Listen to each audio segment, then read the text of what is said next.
कधीच नाही चुकणार तुमचे फेवरेट टीव्ही शोज झी5 सोबत, तेही एकदम फ्री। मग झोपला ना? उशीर झालाय, आराम करा। होय होय ओवी हट्ट करीत होता विणकाम शिकूचा म्हणून। म्हणता निशीच्या लग्नात रुखवातीत ठेवूसाठी सेट बनवणारा। चांगला। आज पुरणपोळ्यान पण केला, रांगोळी पण काढता। मागच्या वेळेला उमा तुम्ही घरी नव्हतात ना, त्या सगळ्यांसाठी उत्तम जेवण पण केलं आणि आता विणकाम पण शिकता। चांगलाय चांगलाय। या गावात तिला तेव्हा वाटलं नव्हतं एवढा रमता म्हणून।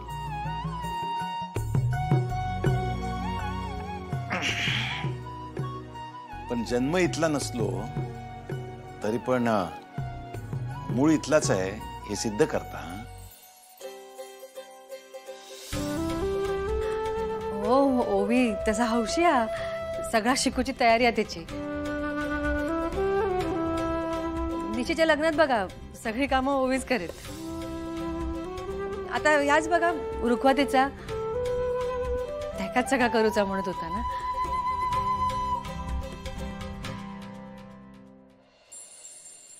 आता बघता बघता निशीच्या लग्नाचा दिवस पण जवळ येत, म्हणूनच सगळ्या तयारीक लागलो आम्ही। त्याचं काय लग्न कार्यात जेवढे मदतीचे हात असतील तेवढे कमीच पडतात। खरंय। आपला निशी लग्न करून सासरे जायत तेव्हा सगळं घर खाऊ कुटात ना। पण पुढे मागे श्रीनूची बायको ती जागा भरून काढीत म्हणा।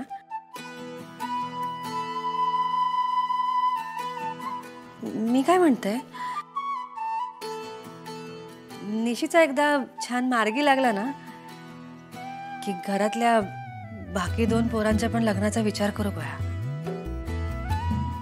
श्रीनू तर घरचंच लेका, त्याच्यासाठी मुलगी बघणं पण आपलीच जबाबदारी आहे ना। होय तर म्हणजे काय उमा, बघायलाच पाहिजे। पण आपला श्रीनू पण नशीबवाना, त्याला चांगली मुलगी मिळणार बघ, आणि ती त्याच्या आयुष्यात येऊन त्याचा सोना करेल बघ। पोरगी पण किती नशीबवान जिला श्रीनू सारखा मुलगा मिळेल। आपला श्रीनू म्हणजे लाखात एक आहे। खरा।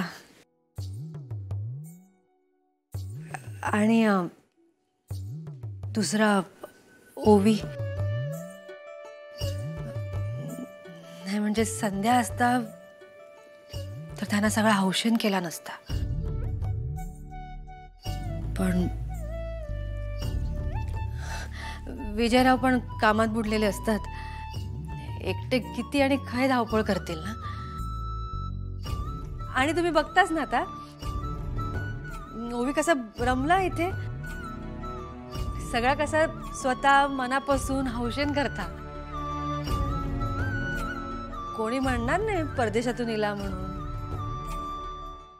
झी5 ॲप डाउनलोड करा आणि पहा सर्व एपिसोड्स एकदम फ्री।